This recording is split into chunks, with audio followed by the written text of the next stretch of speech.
So this is it, folks. My first ride on this brand spanking new MT10, and it seems almost a shame to take it out on a day like this. We just had all the snow melting. It's been raining, so hopefully some of the grit has been washed off the roads. We had unusually cold weather here in the UK in November. Cold snap with snow. That's all melted, and so it does seem, yeah, a little bit of a shame to get such a brand spanking new bike filthy dirty on these roads. But it's been sitting in my garage after I bought it for a couple of days because of the snow, and I finally got impatient and decided today I just have to take it out. Simple as that. Anyhow, first impressions, because I didn't take this bike for a test ride. I just went straight in. I had that much confidence in this bike based on my experience with the MT9, I guess, even though the MT9 is a completely different bike. And anyhow, I had confidence just to go for broke, as it were. I knew I couldn't go wrong with this bike, and so first impressions, I'm not really gonna do like all the stats and everything up on the screen, because there's so many other YouTube videos where guys do a great job with that. So I'll just tell you a little bit about how I feel about this bike, although maybe I'll flash a few stats up on the screen for you temporarily.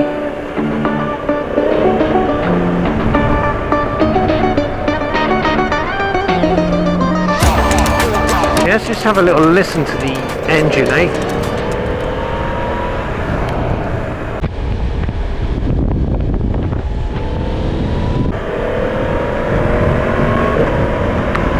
Oh wow,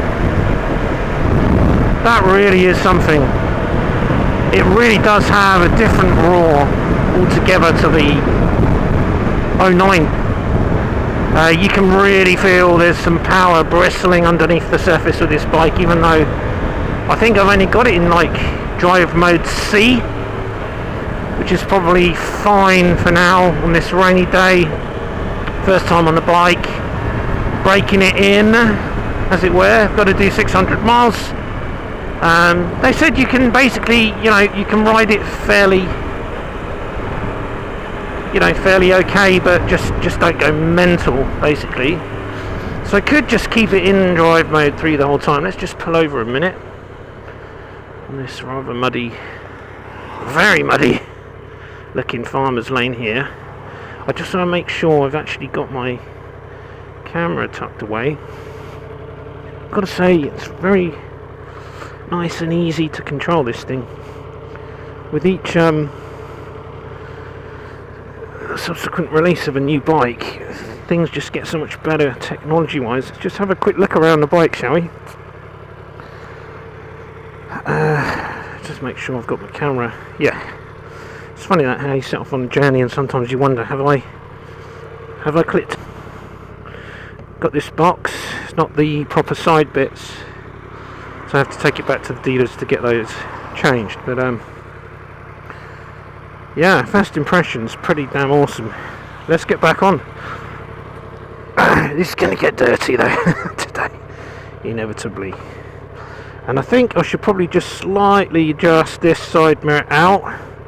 I can see more of my back box on one mirror than the other, so that's looking a bit better. Alright, let's get off. Yeah, if this is drive mode 3, then what on earth is, well, C, what on earth is A like, right? I think A is really for track days. Most of what I'm hearing on YouTube is that B is more than enough. But already, I'll tell you what, already in C, that's pretty powerful. So it's very comfortable. I'm used to this kind of sitting position from the MT09. I'm just trying to think if it feels very different. You just have a sense of the bike just being bigger, heavier, more powerful, I guess. You do get that sense. Do feel quite high up. I haven't got any problems putting my feet down. I am about 5'9", medium-sized bloke. I wasn't struggling, I wasn't on tiptoes or anything.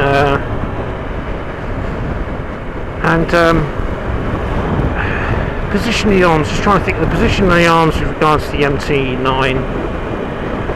Maybe just ever so slightly more sporty feeling. The chances are the newer MT9, because mine was a 2022 model, so the 2024 model might feel a little different itself. But I'm just loving the roar of this engine, just something else.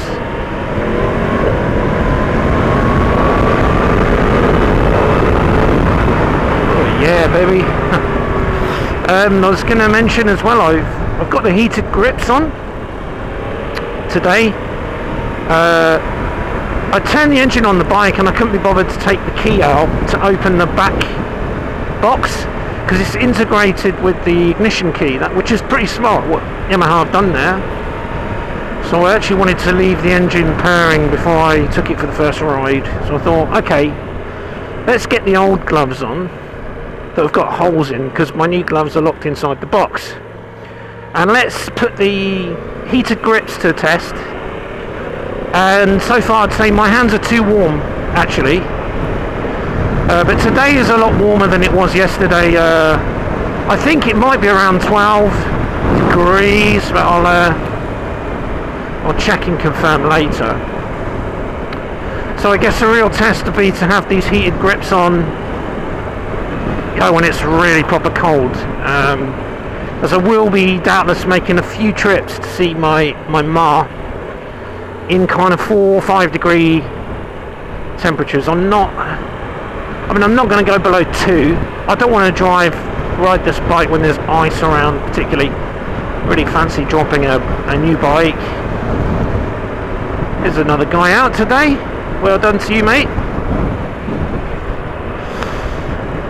Yeah, I've become somewhat of a all-weather biker now. I always kind of was, but I would do very infrequent trips this time of year.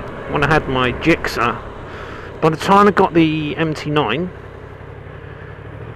we were down to one car. We had 2 cars prior to that, so I was relying more on my bike to go and see my Ma. So I guess I used the MT9 from February this year, every month I guess.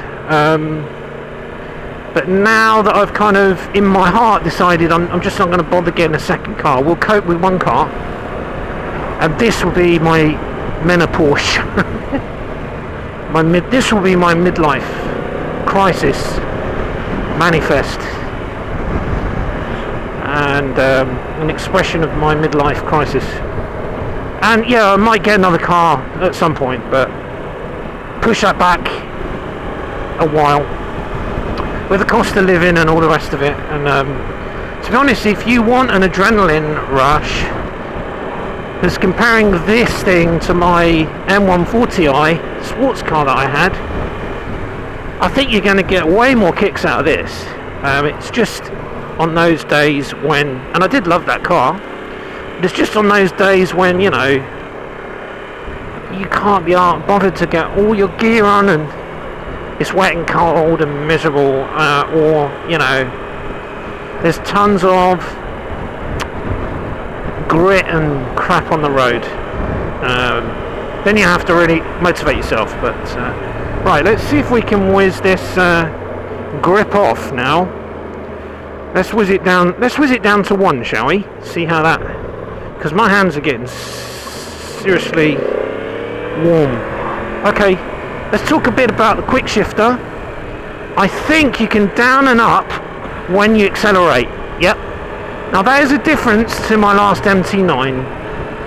So you'd have to be accelerating to go up and hands off the throttle to come back down.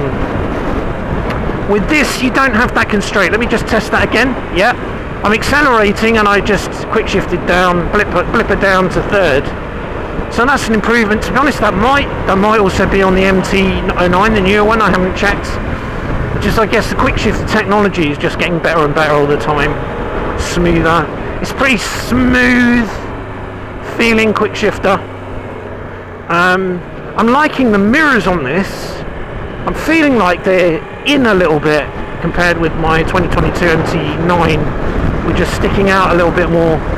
And I'm feeling like my view of the road is just a little bit better. Just a couple of little tweaks, and yeah, so I'm digging these mirrors. Everything is box standard on this bike. I've not done any marks or anything. Alright, first time in 6th gear, guys. Oh, no problemo. This has got power all through the whole range. This is just bristling with torque. And even in drive mode C, you know, you're already a Porsche. You're already going through your menopause.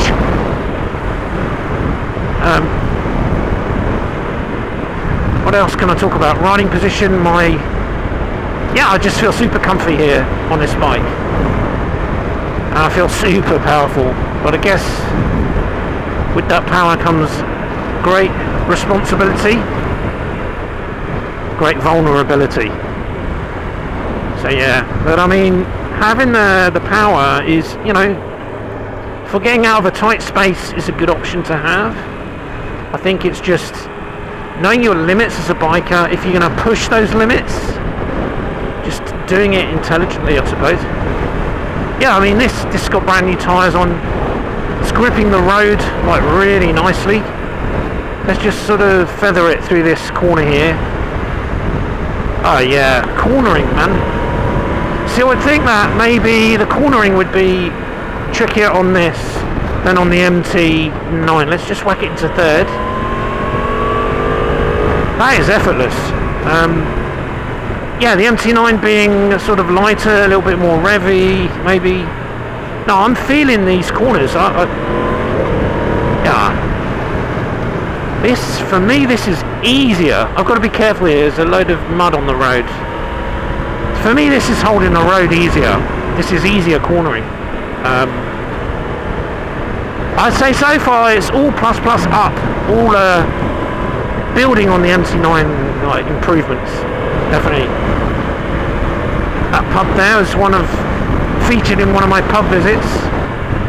And I apologise for some of the videos on this channel, guys, because I've downloaded and re-uploaded from another channel. I've tried to move my bike videos into a specialised channel now, biker channel, and I've also noticed that the combination of a GoPro camera and Movavi movie editor, because Clipchamp, aside from being a very basic video editor, although I actually get on well with it personally, when I last checked, it couldn't handle GoPro.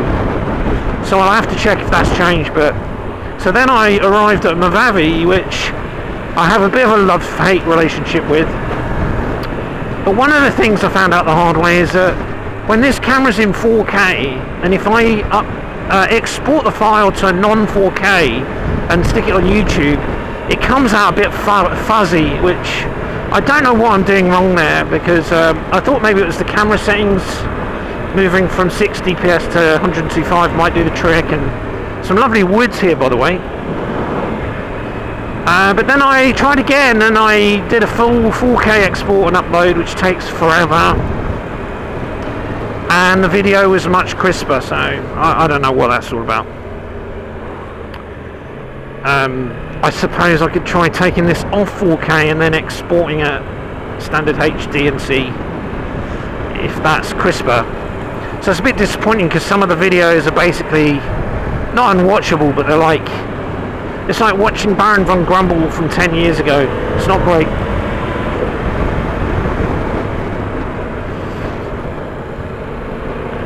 And his videos have always been great, but I'm referring to like inferior quality cameras that were all that were available there.